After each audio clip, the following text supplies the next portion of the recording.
Vamos... Tá.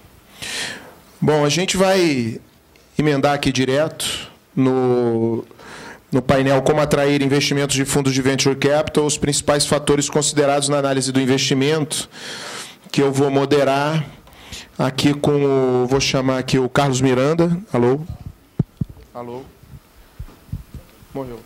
Carlos Miranda, BR Opportunities, Francisco Jardim, da SP Ventures, e o Patrick Arepol, da DG. Teste.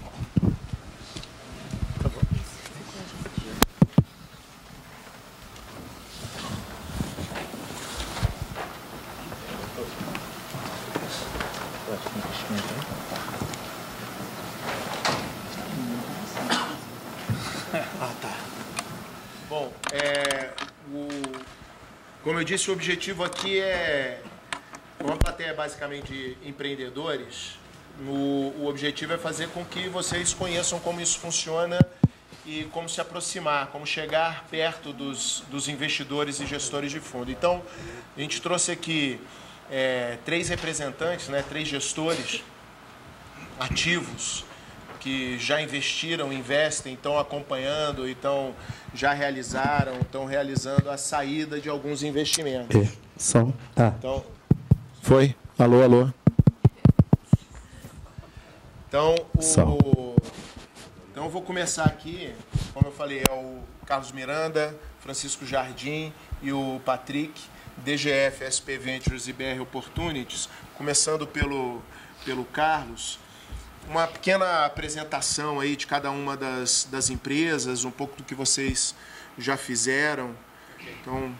Bom, o fundo BR Opportunities ele é um fundo que a gente tem uma tese primeiro, que é tentar trabalhar num modelo de empreendedor para empreendedor, ou seja, 100% dos investidores do nosso fundo são empreendedores bem-sucedidos que já passaram por todo o ciclo de empreendedorismo que a gente comentou aqui. Então, eu costumo dizer que o nosso investidor é aquele cara que já acordou à noite suando com medo de não conseguir pagar a conta. Então, diferentemente de alguns fundos, nós não temos dinheiro de fundo de pensão, nenhum dinheiro institucional. Ou nós temos o family office desses empreendedores, ou temos os empreendedores na pessoa física, brasileiros e americanos. Então, a ideia, como eu falei, é de empreendedor para empreendedor.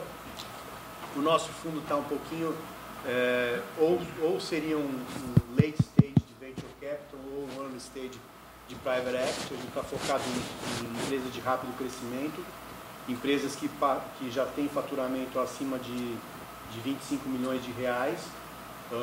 A gente procura empreendedores que estejam à frente do negócio, empreendedores excepcionais, como o Christian falou aqui na apresentação dele, porque a gente quer realmente formar um time onde a gente consiga agregar. Vocês viram aquele slide que o Christian fala que o dinheiro não é o mais importante. A nossa ideia justamente é agregar a experiência desses empreendedores que são nossos investidores, a nossa experiência de gestão como um fundo de private equity, e aí agregar, como eu falei, experiência, networking e outras coisas além do dinheiro, que a gente chama o smart money para dentro do investimento. A nossa participação geral é participação minoritária. A gente precisa realmente, de fato, formar um time com alguns participantes principais, um empreendedor, a gente como gestor, o nosso grupo de investidor, de cotistas investidores e o nosso grupo de conselheiros, tentando dessa forma criar um modelo aí de valor para as empresas investidas.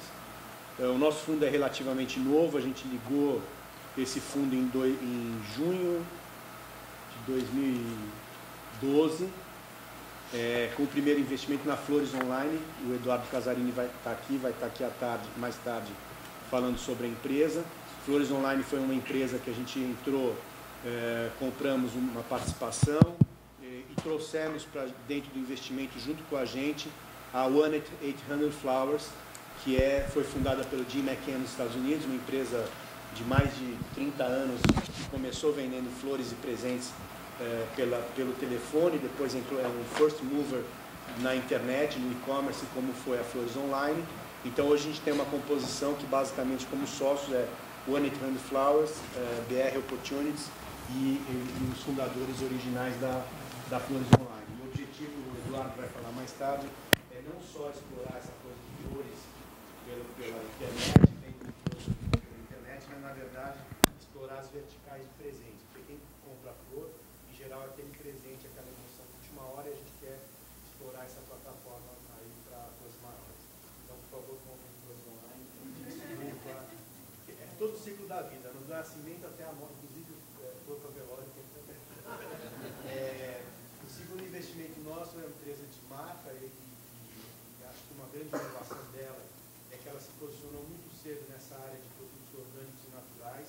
A empresa chama-se Mãe Terra, é uma empresa que cresce mais de 70% ao ano. Essa empresa começou vendendo, vamos dizer, commodities do natural e do orgânico, onde vendia basicamente aveia, granola e esse tipo de negócio mais commodity. Há mais ou menos 4 anos, os empreendedores entraram na empresa, fizeram um turnaround de marcas, é uma empresa super bem posicionada, que tem desde salgadinho orgânico para criança, arroz para risoto, cookie orgânico. Quem viaja de Gol já pode encontrar produtos Mãe Terra dentro da Gol, e dos melhores supermercados anuais da cidade. Também compramos participação minoritária, a gente comprou na ordem de 35% da empresa, o empreendedor original continua fazendo esse trabalho de novo. Imagina uma empresa crescendo quase 70% ao ano, cada dia você chega a uma empresa nova. Ou seja, vocês viram que a gente gosta muito Vê se o microfone dele está saindo. Varejo, todo o ciclo de consumo. E o nosso mais recente investimento foi junto com um dos nossos cotistas, o Ari Closer. O Ari Closer é o cara que fundou o Fogo do Chão e fez... Ele fez assim. Não, mas o microfone está desligado, ele nem ligou o microfone. Que é uma área até então meio discriminada aqui no Brasil, principalmente para investimento de fundos. E o Ari Kozer, como já é nosso cotista, ele também entrou fazendo esse co-investimento. A gente criou uma holding chamada MDPZ, que chama-se Mundo da Pizza, onde posicionada nessa coisa de vender farinha legal, né? Alô. Basicamente pizza. A gente vende basicamente pizza e tratoria italiana, tentando replicar o que o Ari Kozer fez no mercado de churrascaria, replicar para esse mercado de pizza e tratoria. A gente agregou nessa holding a Maremonte, que quem mora aqui em Campinas pode ir hoje, inclusive, almoçar aqui no Shopping Galeria de Campinas, no Maremonte. E nós tínhamos 4 lojas na faixa de 200 pessoas por loja, todas lojas próprias, e a gente deve terminar esse ano com 10 lojas, faturando em torno de 5 milhões por loja. Bem, obrigado. Bom dia, pessoal. A SP Ventures nasceu como gestora regional do Fundo Criatec, essa iniciativa do BNDES que o Christian apontou aqui mais cedo. Durante esse período, nós fizemos 8 investimentos, todos no estado de São Paulo, e com DNA um pouco diferente de outros fundos. A gente foca muito em inovação tecnológica e estágio nascente. Então, metade do portfólio acabou seguindo uma vocação, acho que do Estado e do país, em tecnologias agropecuárias, né? Investimos em empresas que eram spin-offs da Unesp e Jaboticabal, em biotec para pecuária, spin-offs aqui da Exalc em Piracicaba, em biotec para agro, entre outros segmentos em agro. E também investimos na área de equipamentos médicos e algumas coisas em TI, mas fugindo um pouquinho desse foco de TI B2C, nada em internet. A gente acabou fazendo enterprise software, B2B, empresas que estavam migrando no modelo de negócio para a nuvem, modelo SaaS, mobilidade, algumas coisas de Big Data, mais nessa área. Ano passado, a gente botou nosso segundo fundo no ar, um fundo de 105 milhões, chamado Fundo de Inovação Paulista. É um fundo que tem como investidores 3 figuras que normalmente não conciliam bem, né? O Carlos pontuou isso muito bem. A gente conseguiu trazer os 3 para dentro desse fundo, que é um institucional brasileiro. Então, a gente tem a FAPESP, a FINEP, Desenvolve São Paulo, Sebrae, esses 4. Temos investidores privados também e temos investidores internacionais, todos no mesmo fundo, né? Esse fundo foi para o ar em dezembro e ele segue a mesma diretriz do Criatec em termos de setores, inovação tecnológica, aquelas verticais prioritárias, agro, saúde, TI e novos materiais, né? E aí, falando um pouquinho da SP Ventures, onde eu acho que a gente talvez se diferencie dos outros fundos, a gente tem 3 doutrinas, né, bem importantes.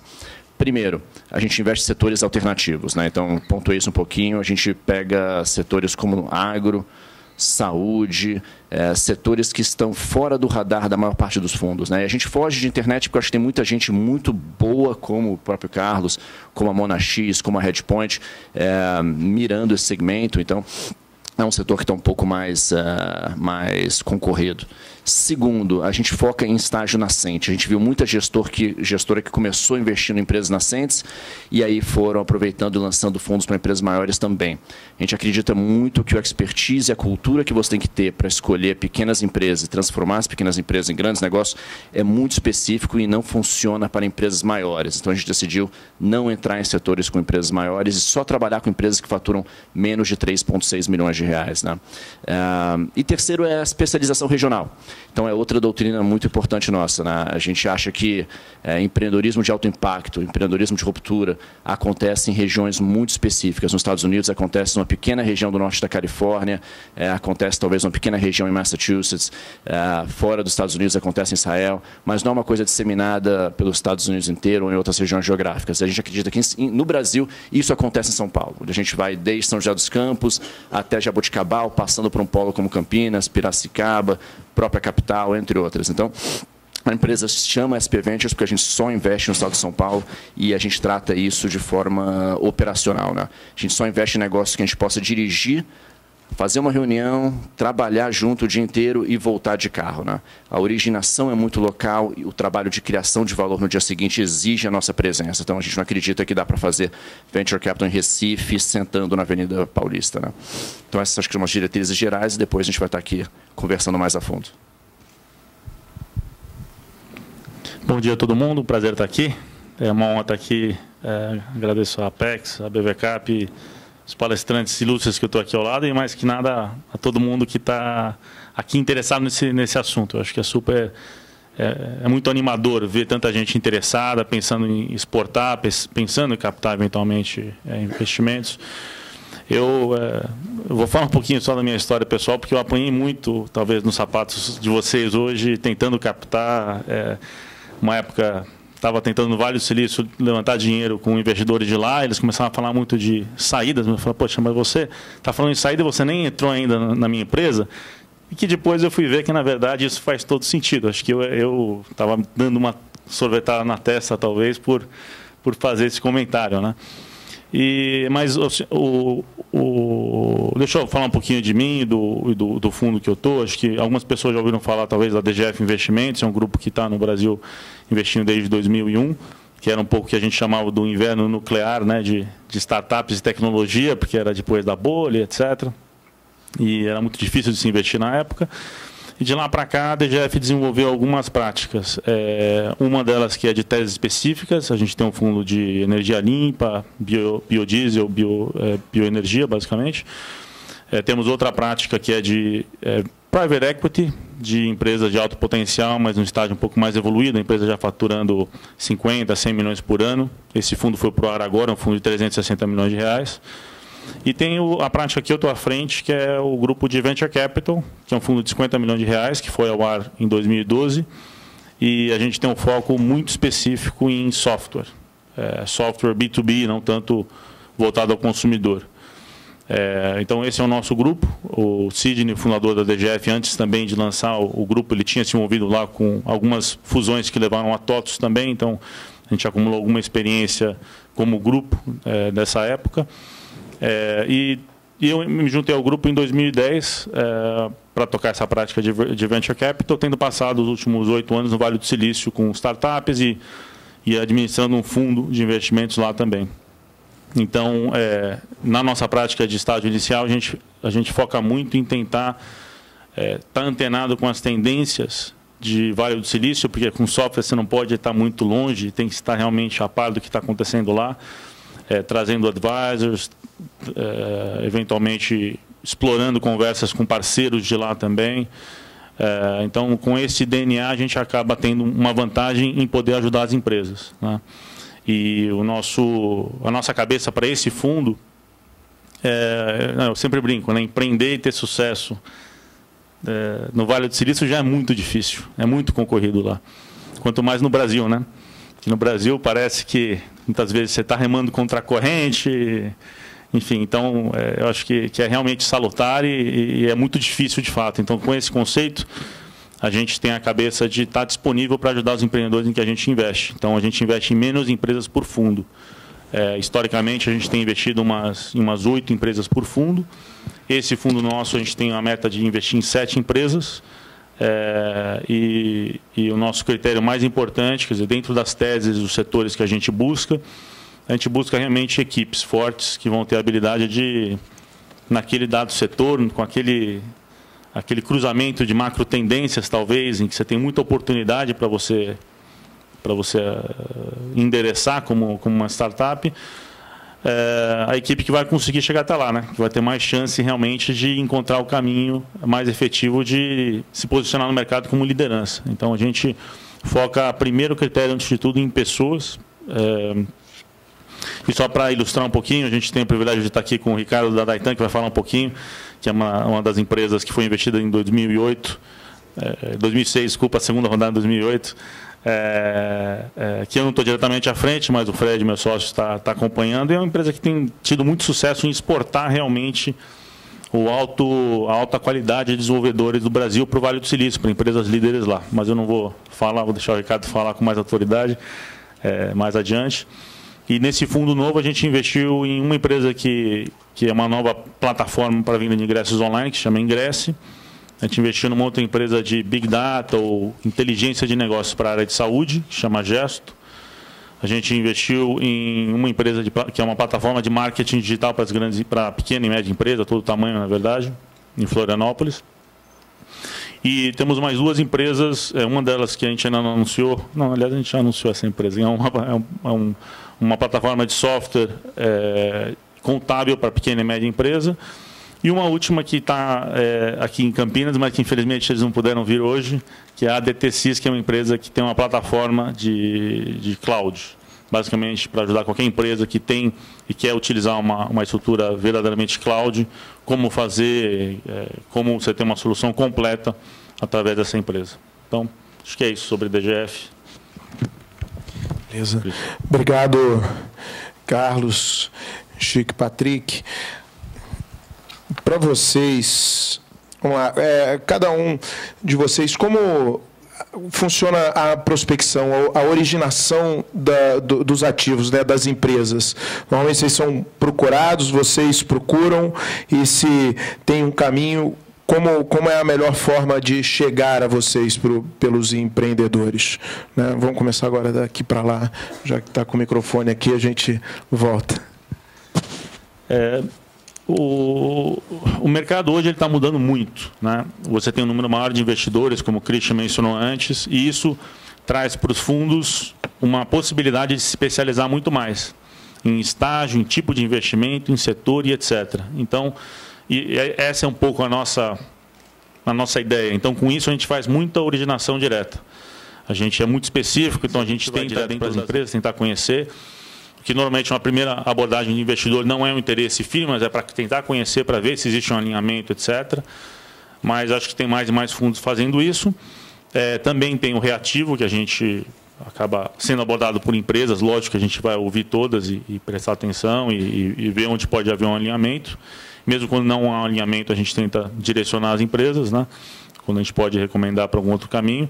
Tem os venture forums e outros grupos que trazem um leque, fazem uma filtragem, um pipeline bem mais agressivo de empresas.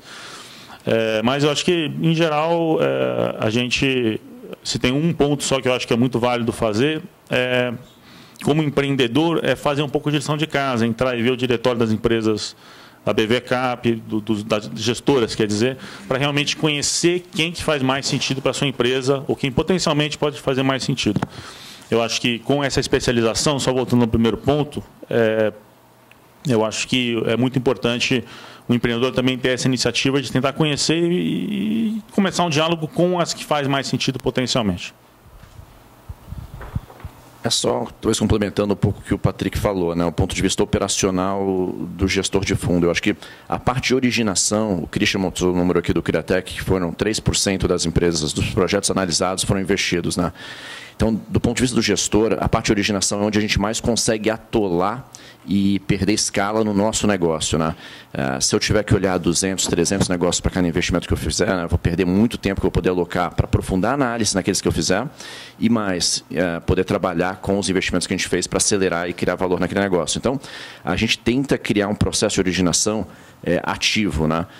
Onde a gente tem originadores locais, por exemplo, escritório de contabilidade, advocacia, gerentes de incubadora, consultores regionais em Piracicaba, São José, que podem conhecer negócios na ponta e fazer uma triagem e ver pelo tamanho do negócio, pela solidez da tecnologia, do modelo de negócio, perfil do empreendedor, isso aqui faz sentido a gente contactar o fundo e apresentar para eles, né? Então, esses canais de captação de projetos têm sido muito, muito importantes. Dos 8 investimentos que a gente fez no Criatec 1, 7 foram em prospecção ativa. Então, desde canais como esses, até mapeamento de cadeia de valor de empresas que a gente estava investindo e viu que tinham complementariedade, setores bem dinâmicos com empresas que estavam se destacando. E terceiro, as listas de subvenção econômica. Então, a gente mapeia sempre os projetos sendo aprovados pela FINEP, pela FAPESP, onde a gente teve, em tese, um crivo de alto nível de tecnologia, né? A empresa não só foi aprovada por consultores científicos, mas também recebeu dinheiro e pôde validar alguma premissa e já saiu daquele ponto zero. Primeiro, falando rapidamente do processo, quer dizer, a gente conta muito, como eu falei, dessa corrente de empreendedores para empreendedores. Então, eu acho que quanto mais tempo você está na estrada, quanto mais você está circulando, o teu deal flow começa a ficar mais efetivo. Então, a gente conta muito com nossos próprios cotistas, empreendedores, com nossos conselheiros, a nossa participação na Endeavor, eu sou lá colunista da Pequenas Empresas e Grandes Negócios, então você acaba realmente tendo um deal flow muito grande. A gente acredita que o ativo é super importante, mas tem hora que não dá nem tempo de ser ativo de tanta coisa que você recebe. Mas acho que o importante aqui, tentando agregar nas duas falas já mencionadas aqui, é o seguinte: é a questão da gestão do nosso tempo, porque realmente isso é uma coisa que atola, é uma coisa que acaba tomando muito tempo, e estatisticamente é mais ou menos assim. A gente, para ter 3 investimentos, olhou mais ou menos quase que 300 empresas para chegar em 3 investimentos. E aí, não sei se vocês viram um slide aqui do Christian, onde ele fala que você, numa das sessões, aí você vai ter 10 minutos, por exemplo, para apresentar seu projeto. Eu queria falar sobre isso, essa questão de tempo. Às vezes parece muito cruel você ter pouco tempo para apresentar o seu projeto, e às vezes a gente parece muito cruel no não. A gente é muito rápido para dizer não nessa nossa indústria, porque tem essa questão estatística de um excesso muito grande de projeto. E acho que uma dica aqui para o empreendedor que busca investimento é ele saber realmente, de fato, resumir muito o seu projeto, o seu negócio, a sua empresa, nos tais 10 minutos e no pouco tempo que tem. Porque às vezes o empreendedor fala assim: puxa, mas é muito pouco tempo, o cara não vai entender meu negócio, o cara bota um monte de anexo, um monte de apresentação e tal, mas tem que pensar o outro lado. O outro lado aqui, olha 300, 200, 500 projetos durante sua vida. Então, a capacidade que a gente tem de entender muito rápido um projeto e fazer um filtro muito rápido é muito grande. Então, a gente tem que dizer não muito rápido, a gente tem que, às vezes, ouvir apresentações muito rápidas e projetos muito rápidos para poder fazer uma filtragem e aí poder entrar mais a fundo naquilo que realmente vai passar para a próxima etapa. Tem uma crueldade para os dois lados. A crueldade porque a gente tem que dizer não rápido, e às vezes pode, e a crueldade para o nosso lado é que de vez em quando a gente pode perder efetivamente bons negócios, mas sei lá, entendeu? A gente tem que ser, de fato, tem que ser mais efetivo aí e mais e trazer respostas mais rápidas nesse processo aí. Aproveitando, pegando aí esse teu gancho para já emendar aqui na próxima pergunta, quando esse primeiro contato com o empreendedor, fez o filtro, tem esse primeiro contato com o empreendedor, na hora dele chegar e apresentar o projeto, o negócio, o tempo é curto, você chega, o que normalmente falta para esse cara na hora de chegar, para esse empreendedor, dada a experiência de vocês, o que normalmente falta na hora dele apresentar, na hora de abordar o negócio, na hora de chegar e colocar a oportunidade para vocês? O que normalmente falta, que é importante ele trabalhar? Olha, o que eu tenho reparado muito é conseguir mostrar a relevância. E, para mim, relevância é o seguinte: é você realmente ter uma coisa que consiga resolver um determinado problema, ou ocupar determinado espaço, e que, do outro lado, tem um mercado e pessoas dispostas a pagar para consumir aquela solução ou aquele resultado. Isso aí é uma coisa que, assim, se nos primeiros 3 minutos eu já vi isso, acabou, está resolvido, já entendi tudo. Né? Principalmente se a gente vai... No nosso caso, não, mas você pega nos estados mais iniciais, às vezes está muito mais carregado aí, e depois, na competência do empreendedor, de conseguir fazer aquele projeto e botar aquilo em pé, do que efetivamente o cara guardar 7 chaves, falar que tem um baita segredo e me apresentar 200 estudos de mercado e não sei o quê. Isso, de novo, é o que eu falei. A gente já tem uma certa experiência para entender e a gente já está posicionado em determinados mercados que a gente já fez muito o dever de casa. Então, às vezes, eu vejo apresentações de um monte de slide mostrando o mercado que o cara está e não sei o quê. Isso a gente já sabe. Mas eu acho que é muito focar nisso, na relevância e na competência da equipe de entregar aquela solução. Acho que o Patrick falou uma coisa aqui que ficou na cabeça aqui. Quando ele era empreendedor, ele ficava um pouco desconfortável quando os investidores queriam falar de saída, às vezes, antes de entrar na própria empresa dele, né? E eu acho que isso falta em alguns empreendedores que batem nossa porta, e eu acho que isso é um exercício que, para vendas, é importantíssimo, é se colocar no lugar da outra parte, entender o que ele está buscando e aí fazer o seu pitch de acordo com aquilo, né? Então, o investidor vai fazer 10, 20 investimentos por fundo, mais ou menos, dependendo do perfil do fundo. Ele vai ter uma taxa de mortalidade dentro daquela carteira razoavelmente alta, né? 30%, 40%, 50%, talvez mais, talvez um pouco menos. Então, as empresas que derem certo, têm que dar muito certo, têm que pagar contra as que morreram e ainda dar um retorno estratosférico acima dos outros produtos financeiros que ele vendeu para o investidor dele, né? Por que eu digo isso? Focar em tamanho de mercado, mostrar que o mercado é economicamente relevante, que não é um mercado de nicho e que se ele conseguir capturar aquele mercado, o negócio vai dar uma porrada, né? Segundo, a gente trabalha com um problema crônico de liquidez aqui no Brasil em termos de saída dos investimentos, né? Então, conseguir mostrar quem que vai estar comprando aquela empresa daqui a 3, 4, 5, 6 anos, qual vai ser a tese que aquele comprador estratégico vai usar para comprar aquela empresa, quais são os ativos que vão ser desenvolvidos depois do investimento que vão tornar aquela empresa mais atraente para o comprador, né? Ou seja, tangibilizar melhor a perspectiva de saída, pensando que no Brasil a gente não enxerga, pelo menos eu não enxergo a saída no mercado de ações como opção de fato viável, né? E aí o terceiro item, que é mais importante, o Carlos mencionou, acho que o Patrick também, é mostrar o time, né? A gente viu isso já em todos os investimentos que a gente fez, que 6 meses depois, parece clichê, mas 6 meses depois do investimento, o plano de negócios foi totalmente jogado fora e a realidade mudou. E o que contou foi aquele empreendedor que conseguiu se adaptar, persistir até o momento certo, depois reinventar um modelo de negócio, pivotar. Então, mostrar que o time é preparado, sabe entregar, mas ao mesmo tempo tem flexibilidade e vai conseguir se adaptar à realidade no dia a dia. Então, focar time, saída e tamanho de mercado são 3 coisas que às vezes ficam um pouco carentes. Vou adicionar só 2 pontos, acho que o Carlos e o Chico já falaram, cobrindo a maior parte dos pontos. Acho que se tiver 2 que eu posso adicionar, são ambição e honestidade intelectual. A ambição é o que eu chamo de você realmente saber, saber até onde que você quer levar o seu negócio. E não é só falar, olha, em algum momento eu quero virar o líder global e ir para os Estados Unidos e para a Europa. Porque muitas vezes eu ouço isso, eu falo, mas o que você quer dizer com isso?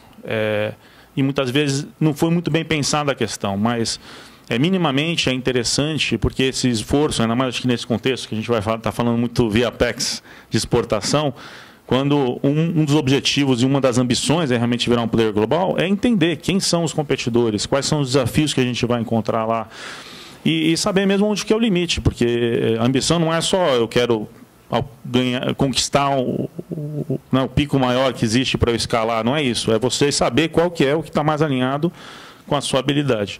E o segundo ponto só eu queria colocar, que eu chamo de honestidade intelectual, eu diria que o critério que, ao meu ver, é o mais crítico na avaliação do empreendedor, quem que é o sócio executivo. Isso, lógico, é um critério nosso, né? Varia muito de fundo para fundo, mas honestidade intelectual é justamente conseguir digerir questões difíceis.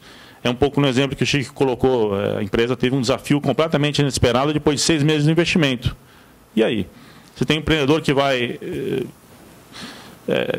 colocar a cabeça para baixo, batalhar que nem um trator e se dar contra a parede, né?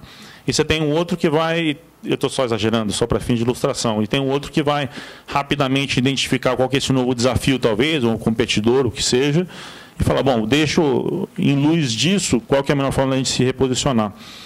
E eu acho que essa questão de honestidade intelectual ela se faz muito no diálogo inicial com os investidores. Por isso, eu acho que acho que o empreendedor não tem que entrar com a expectativa, olha, a hora que eu falar com o investidor tem que ter todas as respostas. Não é isso, é muito mais o investidor conhece como você pensa, como sócio fundador, como a equipe pensa, quando você tem perguntas para as quais você está mais preparado, menos preparado, e como que você vai lidar com isso.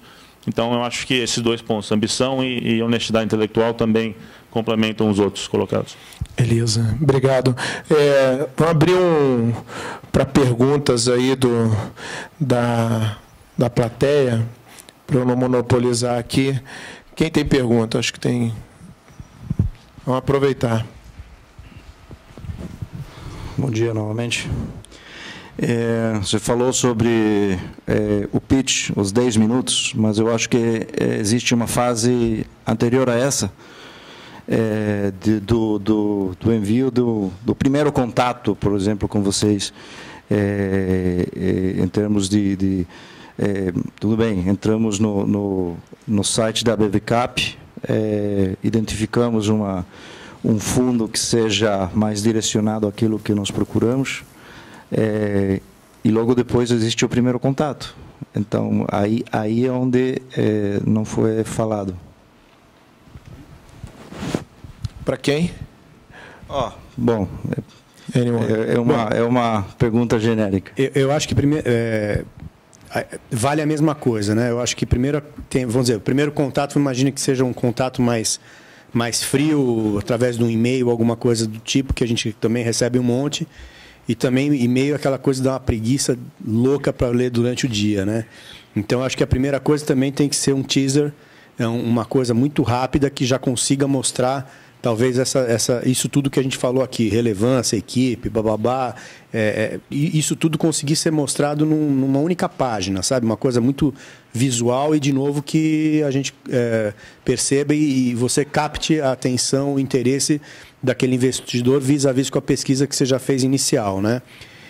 E a outra, eu acho que o encontro presencial é super importante, não só para identificar isso tudo que a gente falou, porque, essencialmente, nós temos um negócio de gente, né? E negócio de gente também tem aquela coisa de você perceber no contato tudo aquilo que a gente falou, quer dizer, a vontade de vencer, a capacidade de execução, saber fazer ter as respostas às perguntas que eventualmente o investidor vai fazer, quer dizer, isso realmente, o primeiro contato inicial, ele é importante. Mas agora, voltando então, acho que é fazer bem uma pesquisa de quem que você vai abordar, conseguir resumir muito rapidamente, se for um contato frio, o que você está querendo dizer numa única página, né, sem muito detalhe, porque não vai ser lido. Eu acho que dificilmente vai ser lido uma coisa muito, sei lá, de 30, 40 páginas, não vai ser lido, né? E depois aí realmente trazer no encontro quem realmente vai tocar o piano aí, quem realmente vai fazer o negócio acontecer e vai dar o show, né?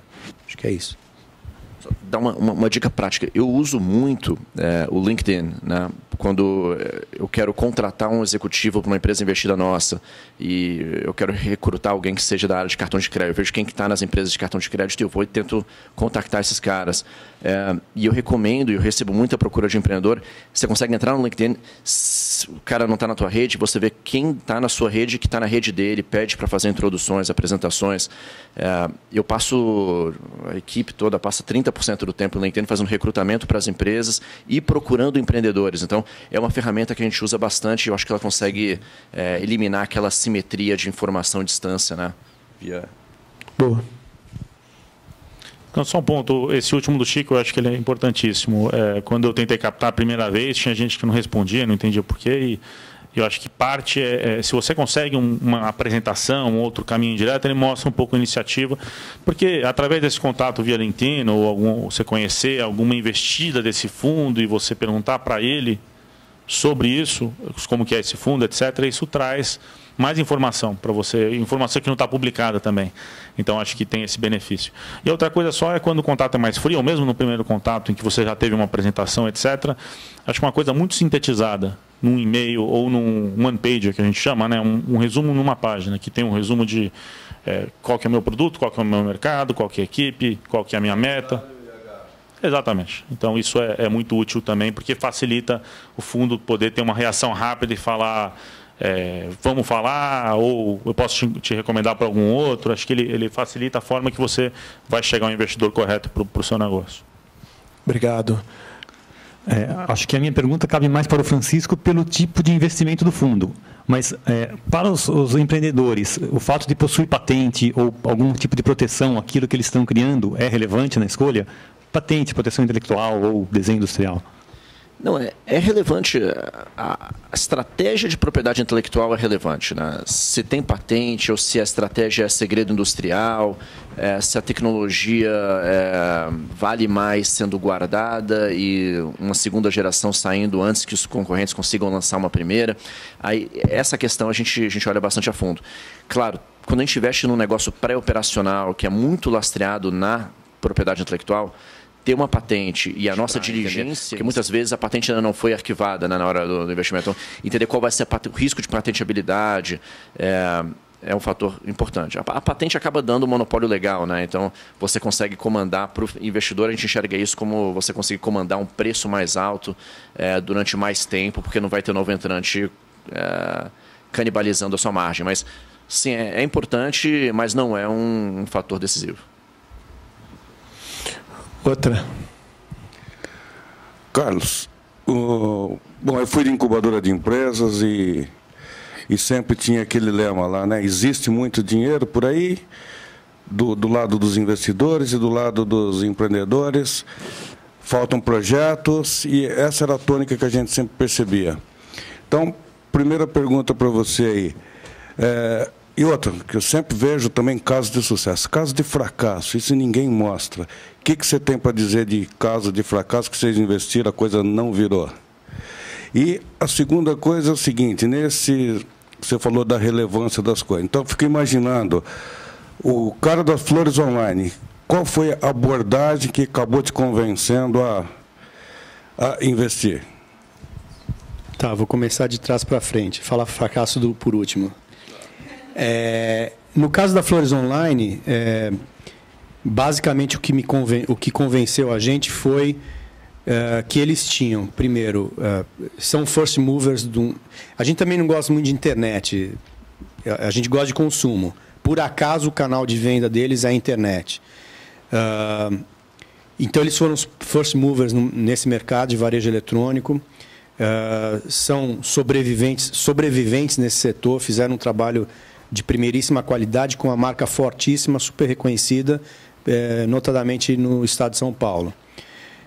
A segunda coisa, como a gente falou, é a equipe de gestão. Quer dizer, a gente viu que os caras conseguiram realmente fazer, nesse mercado, as transformações todas que o mercado exigiu, eles conseguiram fazer no momento certo em que eles foram demandados essas mudanças. Competência, são empreendedores excepcionais, com boa formação, com bom histórico acadêmico e de mercado.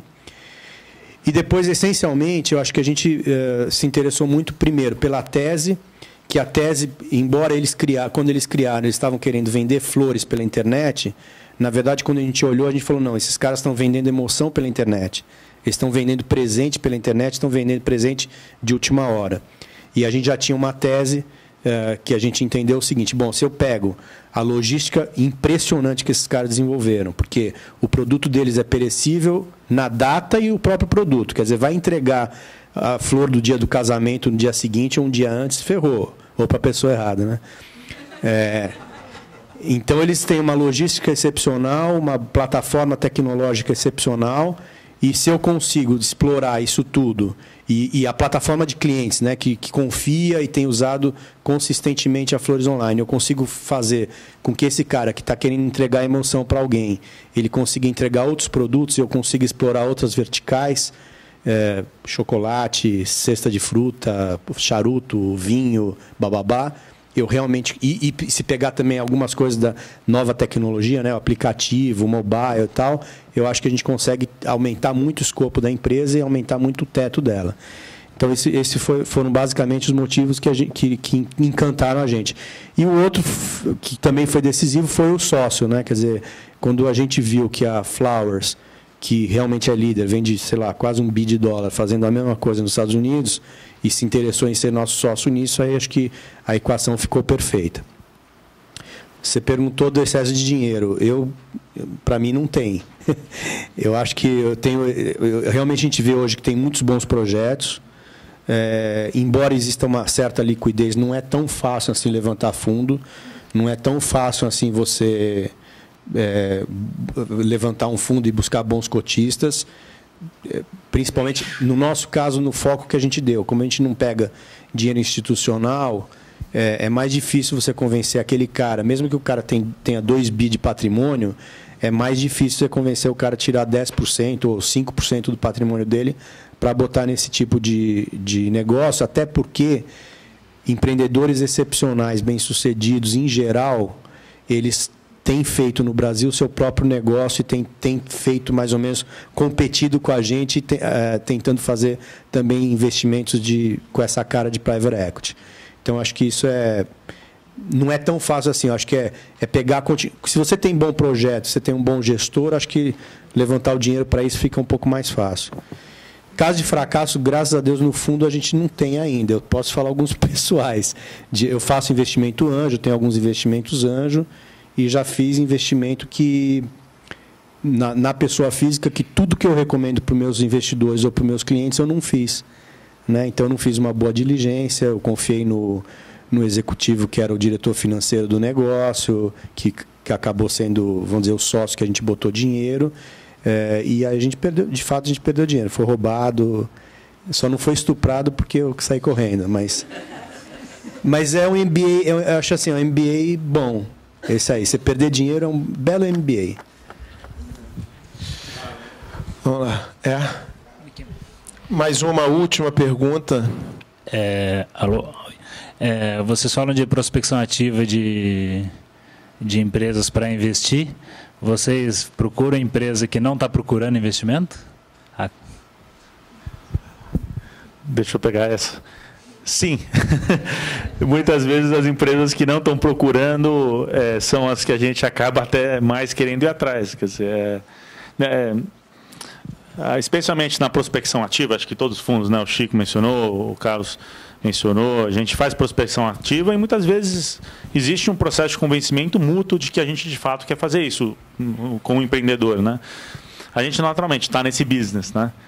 Também quando não tem um alinhamento claro, também existe um potencial de frustração, a gente também já fala claramente, olha, me parece que o momento para vocês não é esse também. Vocês estão buscando outras coisas que não é o investidor que vai resolver. Então, a gente é super transparente, mas eu acho que sim, a gente...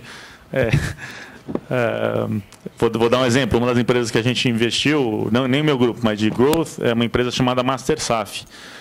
Foi uma empresa que a gente ficou menos tempo como investidor na empresa do que o tempo que a gente ficou namorando e se conhecendo. A gente teve o processo de autoconhecimento lá que o Sidney encabeçou, que ele demorou uns 2 anos. Depois do investimento, teve 1 ano de crescimento e aí veio a proposta irrecusável que a gente nem queria sair, mas que os empreendedores falaram, não, por esse preço a gente sai. Então, é um caso super atípico, mas acontece sim. Normalmente é assim, acho que... enfim... Só complementando, eu tenho tido essa conversa com alguns empreendedores, né, e a forma que eu coloco para eles, os que não estão procurando dinheiro, é que nesse segmento de tecnologia, nesse estágio, casar com capital não é mais uma opção do empresário, né? Se ele quiser continuar competitivo, pensando que hoje a concorrência é global, o cara em Israel está captando, o cara no Vale do Silício está captando, o cara em Cambridge está captando. Ele está com ótimos programadores, ele vai chegar aqui via software corporativo, ele chega agora via modelo SaaS na nuvem, não tem mais a complexidade de distribuição, não tão grande quanto tinha. Então, casar com capital não é mais uma opção, ele tem que fazer isso. Ele pode escolher a noiva que ele quiser, ele pode talvez se alavancar um pouco mais em dívida e menos em equity, mas às vezes tem uma percepção, uma ilusão de que ele não precisa captar naquele momento, mas em 6 meses, 12 meses ele vai perder competitividade, ele vai ter que captar, ele vai captar numa situação menos privilegiada, vai vender mais participação e vai ser pior. Então, eu acho que os que não estão procurando não sabem que deveriam estar, e aí é a nossa obrigação cooptá-los. Bom, a gente queria agradecer aqui vocês três, Carlos, Chico, Patrick, pela presença, pela colaboração. Esses eventos que a BVCap promove, né, que a gente chama de mobilização, sensibilização, também é uma oportunidade da gente chegar a passar esses conceitos e promover essa aproximação. Querendo ou não, a gente tem 3 gestores de fundos aqui que vocês viram, estão captados com dinheiro buscando ativo, né? Fazendo aqui uma oportunidade de fazer uma prospecção e trocar uma ideia. A gente vai ter um pequeno coffee break agora. Eu lembro vocês de preencher a ficha de avaliação. Na sequência, a gente vai ver casos de empresas investidas. E o recado aqui para o empreendedor, uma vez que a gente está chamando para o Export Venture Forum, é o que a gente vê. Mesmo aqueles que não estão procurando, querendo ser global, partir para cima do mundo, é importante ter um investidor e um parceiro para ajudar a enxergar isso, como que esse jogo é jogado, porque se não fizer o dever de casa, toma de 7, né? Então, vamos para o coffee break. Obrigado, até já.